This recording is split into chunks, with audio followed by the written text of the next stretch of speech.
मग काय रुपेश्री, आता गणपती येत आहेत, मग काय विशेष? सुट्टी सर. सुट्ट्या आहेच, पण गणपती येत आहेत, मग काय विशेष काय? 6 दिवसांची सुट्टी सर. अगं आता परवा बघ, गोपाळकाला झाला. काय होतं त्या दिवशी? सुट्टी. अगं आता गोपाळकाला आहे, शिमगा आहे, पाडवा आहे, हे सगळे सण आपल्या पूर्वजांनी का तयार केले असतील? कदाचित कामातून त्यांना सुट्टी मिळावी म्हणून. नाही, बरोबर. सध्या आपले सण म्हणजे फक्त सुट्ट्याच एवढंच राहिलंय खरं तर आता.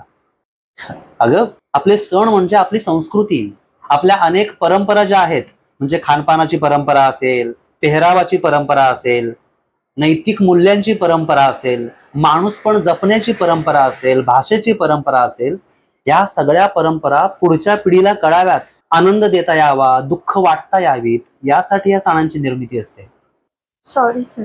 नाही, खरं तर आपल्या सगळ्याच सणांना या आधुनिकतेच्या चकचकीत आणि बेगडी आवरणातून फाडून बाहेर काढायची वेळ आलेली आहे. नाहीतर पुढच्या पिढीला आपले खरे सण, खऱ्या परंपरा कळणारच नाहीत. आपले सण फक्त सुट्ट्यांपुरतेच मर्यादित राहतील.